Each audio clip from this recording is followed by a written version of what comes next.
history. Well, hello everyone. Thank you for joining us this evening. Keep yourself muted unless asked to unmute. This event is going to be recorded, so if you don't want to be recorded, turn off your camera. If you have technical difficulties, message us in the chat box and we'll try and help you.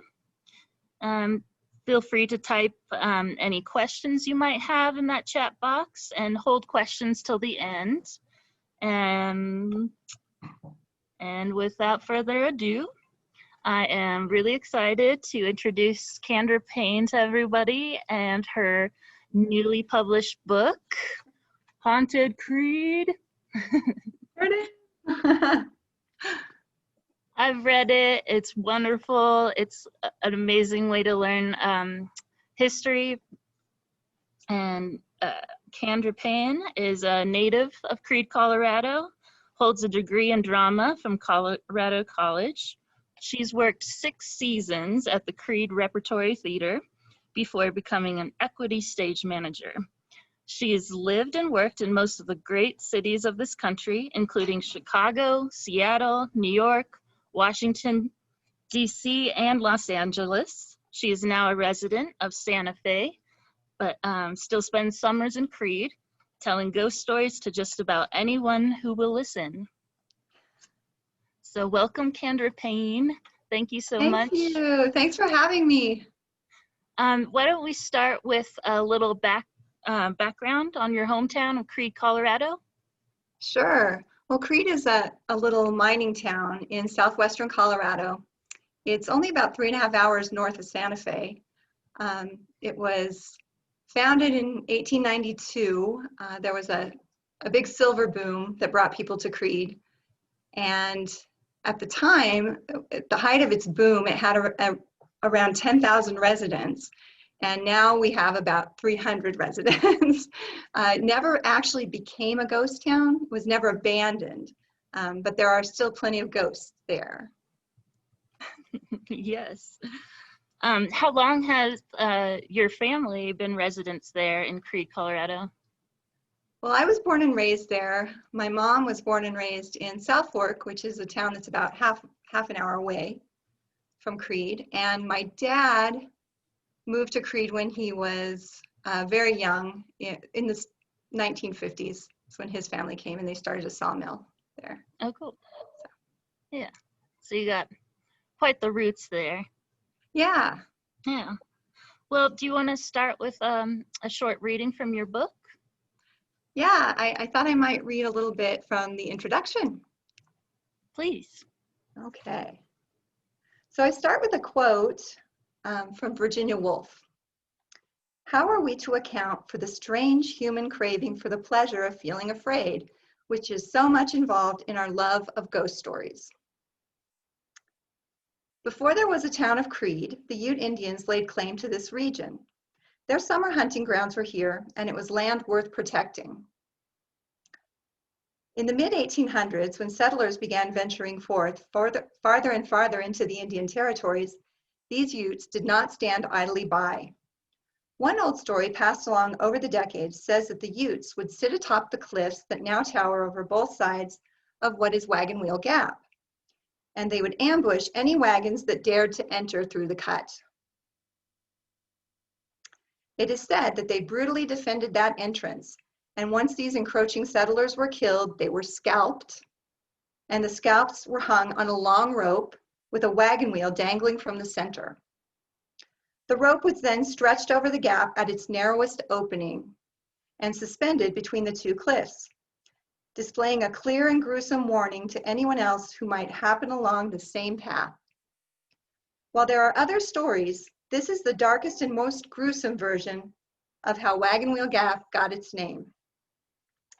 I challenge you to drive through the gap now without looking for that narrow opening where the Utes might have strung a rope. Once I learned that story, I was unable to forget it. That stretch of road has always been unsettling to me. As a child, and my parents can attest to this, I would hide on the floor in the back seat of our car when we turned the corner and approached the gap on our way home from my grandparents' house in South Fork.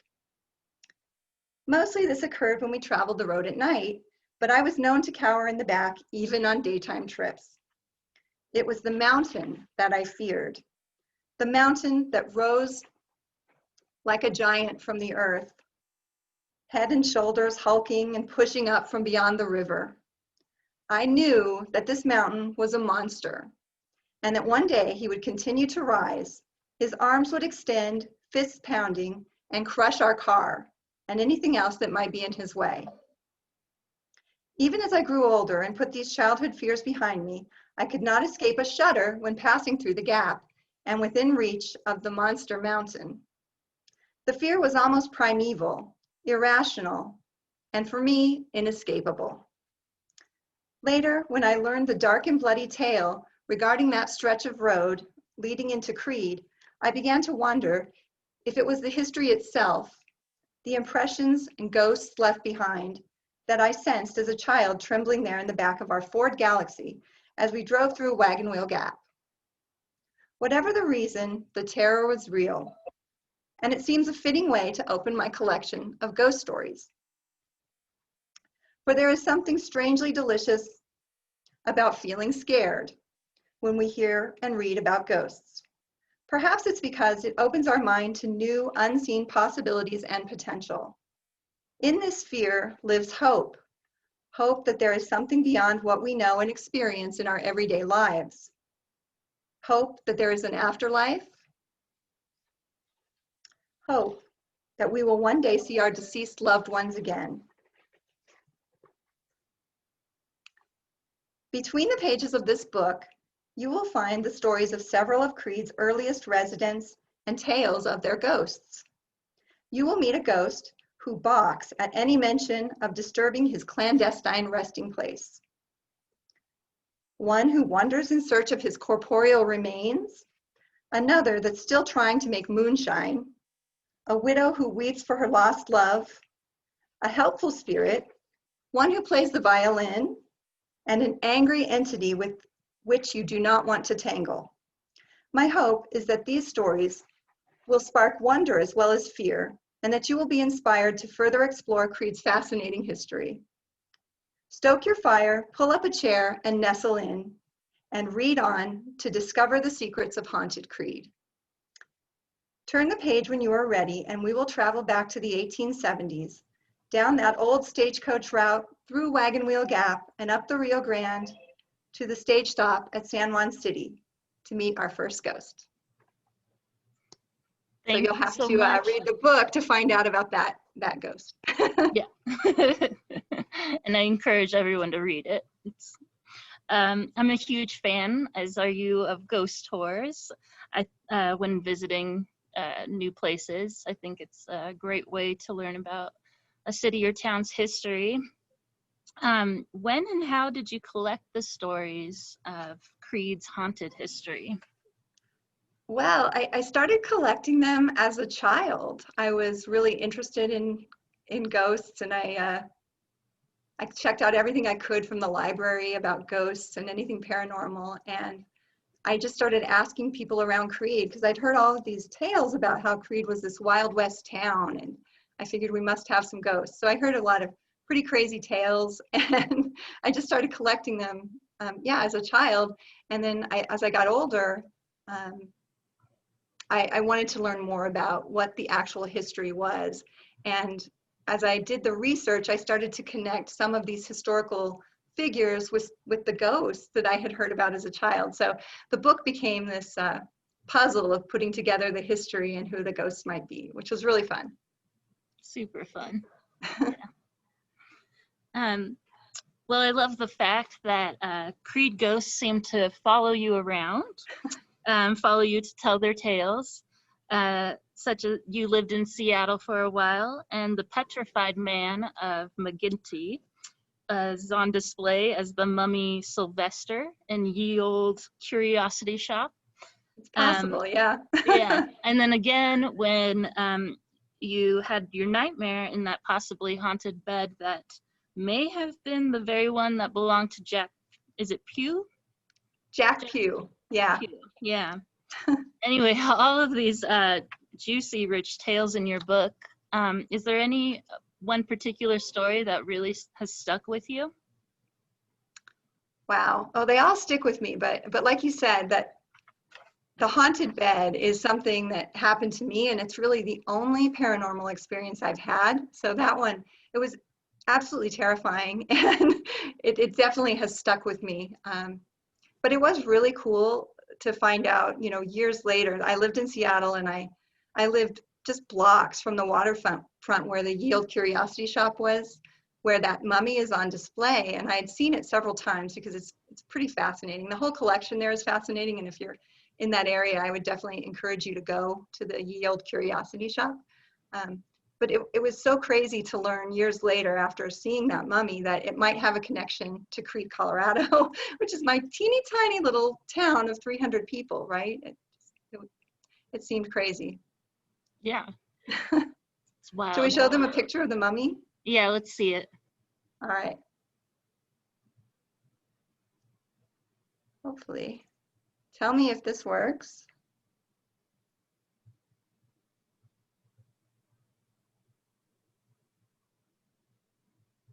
Am I presenting? We can see the file, the folder, but not like Okay. the individual image. Okay. Try that again.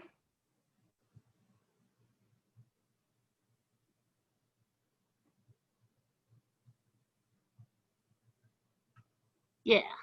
Oh, okay. So there he is.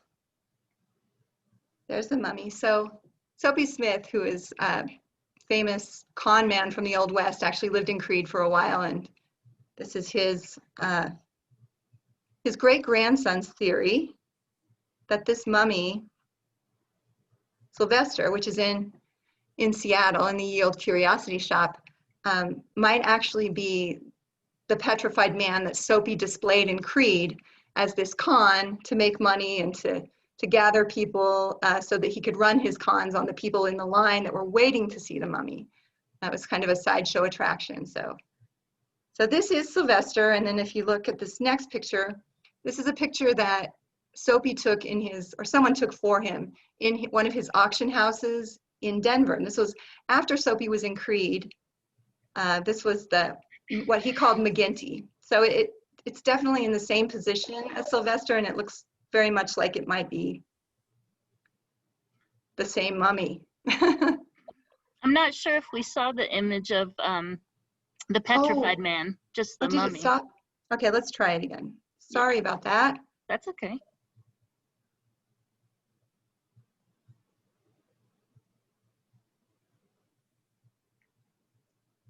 Darn it.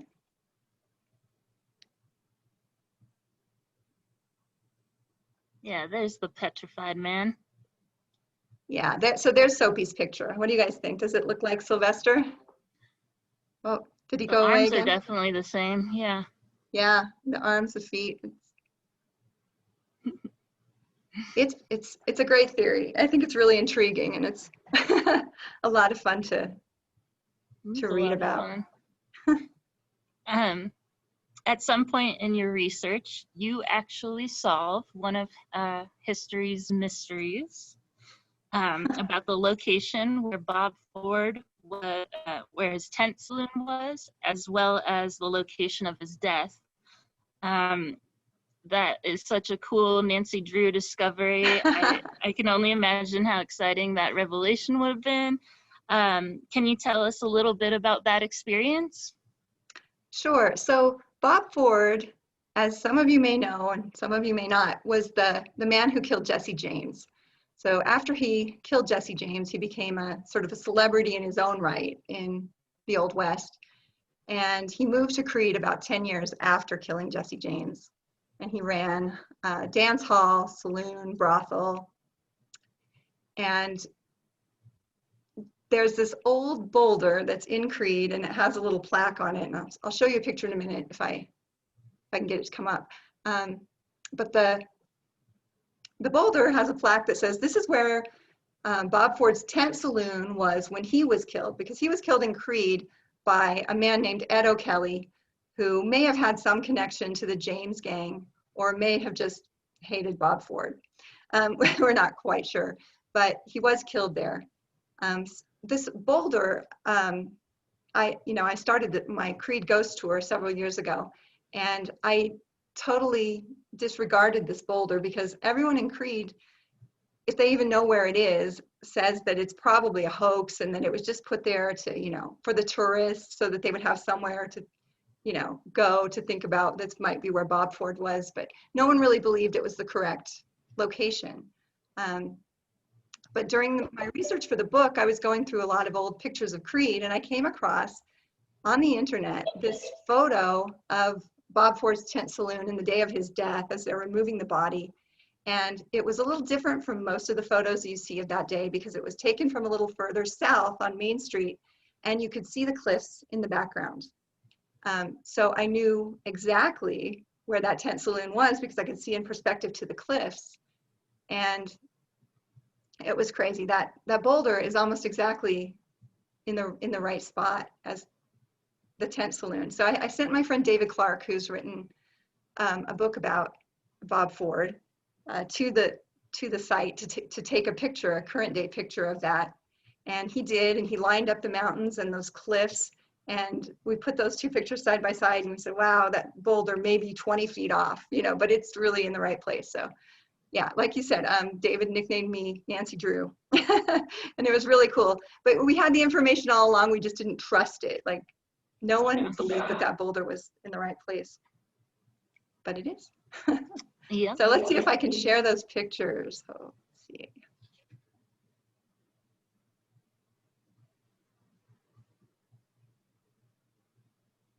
Okay, so are you seeing the mummy? We're seeing the Petrified Man. Okay, so there's Bob Ford. And this is what he looked like around the time he was in Creede. So I think that's kind of fun. I don't think we see Bob Ford. It's still at the Petrified Still on the Man. mummy? Mm-hmm. Okay, why is it doing that? Okay, now, do you see the boulder? Mm-mm. No. Sorry, you guys. Let's see. There's Bob Ford. Yeah. Oh, okay, cool. Yeah. Now we got him? Yeah. Okay, so there's Bob Ford, what he looked like around the time he was in Creede. Here's the boulder with the little plaque that says that this is where Bob Ford's tent saloon was. Not Here's seeing the the photo. boulder. What's that? You didn't see the folder? Mm-mm. You may just have to keep clicking the right button. Right, okay.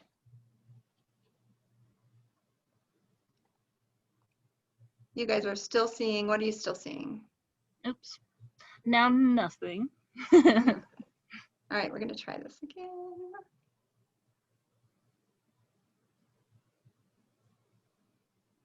Are you seeing anything now? Not yet. No? Okay. We may have to abandon this.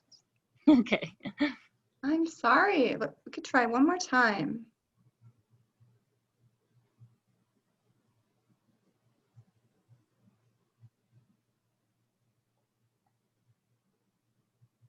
You seeing the mummy? Yeah. Okay.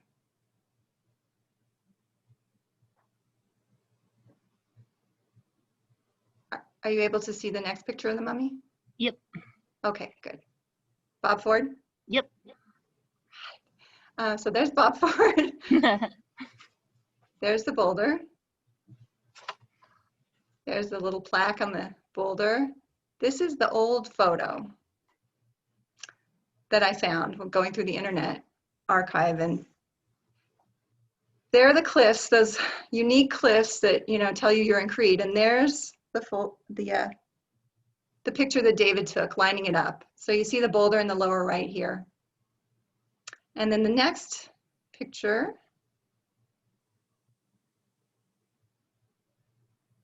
the side by side. And you can see that? Yeah. So you can see it's pretty darn close. Like the actual tent saloon may have been back here in the grocery store parking lot, but it's really close. All right. Glad that worked. Did you do like a little Snoopy dance when you made that discovery? How exciting. I did, yeah. No, it was really exciting. Yeah. And You solved it for good. And, you know, it's kind of sad because I couldn't put that old photo in the book because we never found one that was high enough resolution, so it couldn't be printed. So you guys get to see it though, which is really cool. All right. Thank you. Some say that the more you talk or think about paranormal entities, the more likely they will begin to appear in your life. Like your friend Susan, who owns Jack Pugh's house today. Do you think ghost tours have roused some of the Creede spirits, or more so awakened the imagination of those living in and visiting Creede? Oh, that's a good question. I think maybe it's a little bit of both. Yeah, if you read the books, Susan's story, when I first contacted her and I said, Susan, your house is going to be on the ghost tour. She said, Kandra, my house doesn't have any ghosts. I said, the stories are so good. I just have to tell the story. So after, you know, one summer of going by her house every Saturday night, telling the story of Jack Pugh, yes, she called me, you know, aside at the end of the summer and she said, Kandra, I don't know if your stories have awakened the ghost or just my imagination, but there's definitely stuff happening. And she was, you know, hearing conversations, murmuring in another room when there was no one there. There was this sort of phantom guitar music that was playing that she never found a source for. So yeah, it's possible that I personally hope that I'm not arousing any spirits, especially if they're the scary ones. Yeah. Well, it sounds like the most paranormal activity is at the historic Creede Hotel, formerly known as Zhang's Hotel. Right. I can't wait to book a room there one of these days. How many spirits are thought to reside at the Zhang, now known as Creede Hotel? And why do you think they stay there? That's a good question. Okay, let me see if I can show you a picture of the Zhang Hotel. Are you seeing the Bob Ford picture now? We're seeing that side by side. Okay. There it is, Okay, yeah. so here it is. So this is one of the earlier pictures of the Zhang's Hotel. So how many spirits was the question, right? Yeah, how many spirits are thought to reside there, and why do you think they're there? Okay, so yeah, it was about 5 years ago. They had some paranormal researchers go through and they stayed at the hotel in the spring when no one else was around. And they did some, what's called EVP or electronic voice phenomenon. They recorded some questions that they asked of the ghosts. And that was one of the questions they asked was how many spirits are here? And they heard very clear 8. So there are 8 spirits, the Creede Hotel. And then they asked the names of the spirits. And it was really interesting to me because they published this in the book that, you know, there were a few different names. And then they said one of the names was Liz, you know, and they didn't really talk anymore about it. They just went on to talk about another hotel. And I couldn't believe it because I was like, wow, they heard the name Liz, and Lizzie Zhang was one of the original proprietors who, you know, built this hotel. And I think she's one of the main spirits that still haunts it. And it kind of gave a little more credence to that research because I feel like if they had known about Lizzie, they probably would have gone into more detail about her, but they didn't even know, and they heard her name. So I thought that was really cool. I think one of the reasons they're still there, and I think this is true maybe of all the Creede ghosts, or at least some of them, that they love being in Creede. They love that place. And for Lizzie Zhang, I think, you know, she started that hotel and worked there until her death at the age of 72. She's just really attached to it. And if you read the book, she has there are a couple of stories about how her spirit is helpful to people who still work there. So that's why I think she's still there. I love helpful ghosts. Me too. Well, of course, you're interested in ghosts and ghost history, the history of those spirits. Would you ever consider ghost hunting and making contact with the spirits? No. I'm a scaredy cat. I really don't. In fact, when I have these ghost beads, Navajo ghost beads. They're cedar berries, and when I do my ghost tour here in Santa Fe, I wear these to keep the spirits away. So seeking them out is not something that I'm really interested in. And I've had a few people who come on my tour in Creede and asked if they can bring equipment to see if there's any activity. And I've actually asked them not to do that because I think it might take away from the history and the actual stories if everyone's like looking at these little EVP monitors or yeah. I think there was probably a time in my life when I was more interested in ghost hunting than I am now. Yeah. I think that's fair. It would take away from the great stories and history. If you could ask a Creede spirit anything, what would you want to know? You know, I think I would ask Lizzie Zhang if I'm telling her story correctly, or if there's anything about her life that she wants me to tell. I've often wondered, just what these people would think about, someone telling their story over 100 years later. Yeah, that's a good point. Yeah. Yeah. Well, I think you do a great job in telling their stories. Oh, thanks. So well researched, and you put a lot of love into the book, and there's a lot of personal touch in there. It's really great. Oh, thank you. Yeah, thank you. Well, it was a labor of love, really. It was. You can something tell. I'd really been working on all my life, collecting the stories and then putting it into print finally. Yeah. I can't wait to go on a ghost tour with you one day and see it in real life. I'm so inspired to visit Creede now.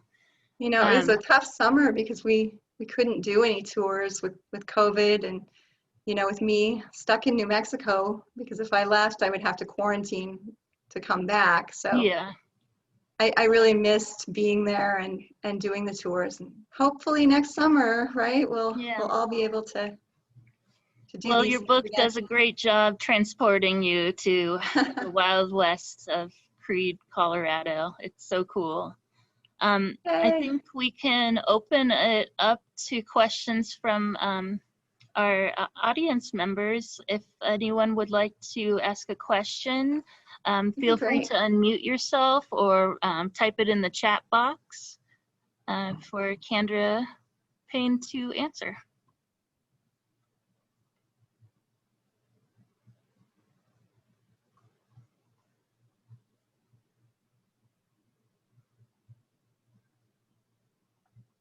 Has anyone here ever been on a ghost tour? Feel free to unmute. Oh, here's a question. Oh, go ahead. Yeah. Okay, here's the first question is, why do you think ghosts like Creede in particular?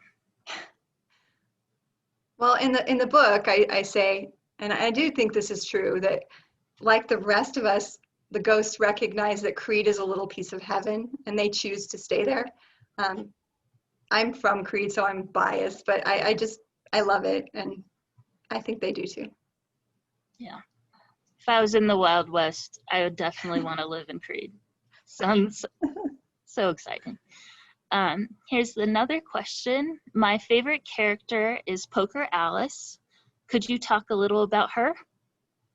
Sure. So I was really excited to find a friend of mine who wrote a book about Poker Alice. She gave me a copy, and in her bibliography, there was this article in the Saturday Evening Post interviewing Poker Alice. And when I got that article and read it, she had talked a lot about Creede. So there was plenty of material for my book, which was really exciting. She talked a lot about Bob Ford and how she worked for him, and how he told her that, Jess and I talked about this earlier, that he didn't shoot Jesse James, that it was his brother Charlie. So that was kind of something I'd never heard. I was like, wow. And she talked about how she was one of the first women in Creede, that she was actually the second woman to come into Creede, Mrs. Nicholas C. Creede being the first. So Yeah, she's a really great character. Just a lot of fun to read about and think about, and I hope you guys will enjoy her little part of the story in the Bob Ford chapter. Even the picture that you provide in the book of her just kind of sums up her character. Just She's got the real cigar, tough right? look and a big old cigar. So cool. Poker Yeah. Alice. Here's another question. Okay. Zhang is an unusual last name. Do you know the origin of it? Did Liz move there from elsewhere? Yeah, so the Zangs immigrated from Germany in the 1850s, and I believe that it was, so Lizzie was married, her husband John, it was Lizzie and John that started the hotel, and I believe that John Zhang's uncle was Philip Zhang, who has, or had at the time, a brewery in Denver, and Zhang's beer was like Coors of today. So there was some money in the family, but they were childhood sweethearts in Germany. They grew up in this little town and village in Germany, and they came to Colorado when they were in their 20s. And when they started the Creede Hotel, they were around 30 years old. But yeah, they were from Germany. Hostenbach was the name. I think it was Prussia at the time, not Germany, but today's Germany. Yeah.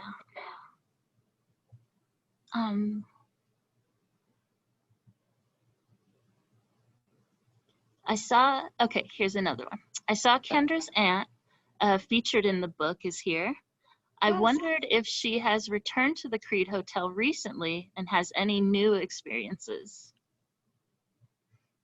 Jenny Kay, do you want to take that question? Yeah, you can unmute yourself. Oh, and Jenny she's Kay, not there behind her. She worked at the Creede Hotel for a very long time, correct? You know, I don't know how long it was, but it was in late 70s, early 80s. So yeah, how many years did you work there, Jenny Kay? Oh, she's muted, I think. There, can you hear me now? Yeah, we can hear you. I probably worked a total of 7 or 8 years in the hotel. Yeah, so have you had any recent experiences there? No, I've not been back in there for a while. Even the restaurant, you wouldn't? No, I don't know. I had the weird feeling going in there, and I've just not. I ate outside a couple summers ago, but didn't go in. You know, I think Jenny Kay is one of those sensitive people, and she has that gift and is able to see and feel these things that, you know, I don't think I have that gift. So yeah. It's a really cool thing. I'm kind of weird. Kind of in awe of people who do.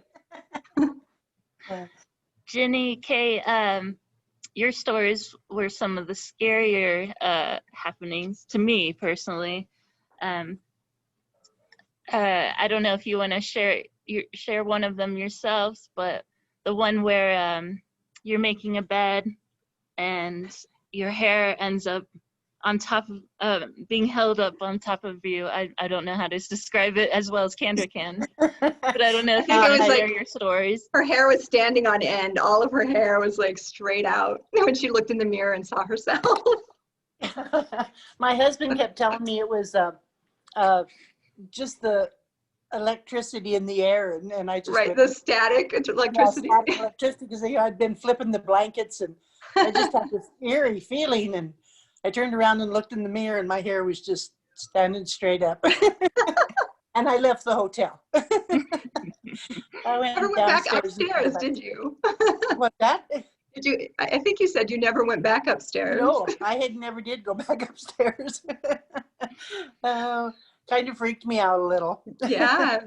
Yeah. You know, gave me chills. I was just at the hotel like about a week ago for a book signing, and one of the women who's a housekeeper there now had a story to tell me, which I thought was really fun. She said that she, you know, had read the book. By the time she talked to me, she'd already read it, and she said, I went upstairs and, you know, I was cleaning the room, and I said, I just kind of want to know, are there really spirits here? And she said the door behind her that she had left open to the room slammed. And she was like, okay. And the next day she went up again, And she said, okay, are there any spirits here? I'm just, letting you know I'm here. I'm going to be cleaning. And the door slammed even harder. And she said, okay. She said, I'm not trying to upset you. I just need to go get some shampoo. she was kind of scared, but she was, restocking the bathrooms. So she went downstairs for a minute. She came back up and she said she went back to the cabinet where they store all the housekeeping supplies. And she couldn't believe it because the cabinet door was open and all those tiny bottles of shampoo had spilled onto the floor. Is that crazy? A not so helpful ghost. Yeah. Well, since there are 8, I think maybe that wasn't Lizzie. I'm not sure. I don't think she'd do that. Oh, that's great. So we have another question. Well, first a comment. Says, thanks, Kandra. I'm easily scared of ghosts. Looking forward to reading your book. And then the next question is, can you tell us anything about ghosts in Santa Fe compared to Creede?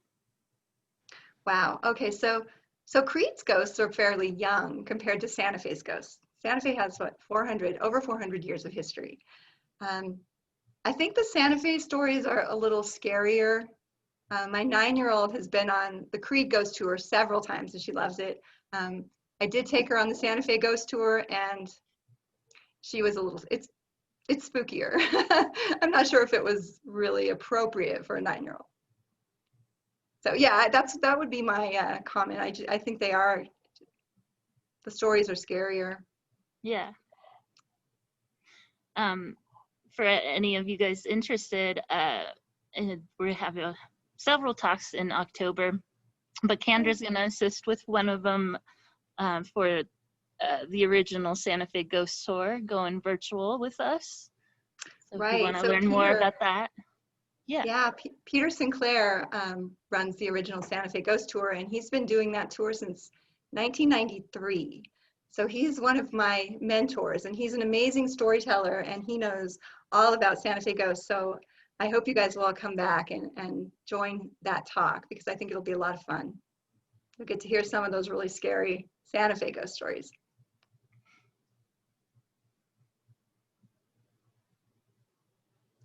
Okay, any more questions? I have a question for all of you. Did we freeze? No. Oh, okay. What's your question? I wonder if anyone here wants to just type in the chat bar or raise your hand. I'm wondering how many people believe in ghosts. That's fair. That's a good question. Good to answer. We have one. Yeah, she does. I do. Yes. Jenny Kay does. Yes, yes, yes. It's a resounding yes. It's a resounding yes. Cool.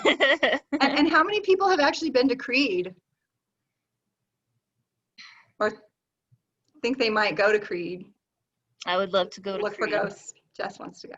And Jess is from Durango, which is just over the mountain from Creede. So. I am. I'm just over the mountain. I don't know why I've never gone. My mom said the same thing when I told her I was doing the talk. She's like, you haven't been?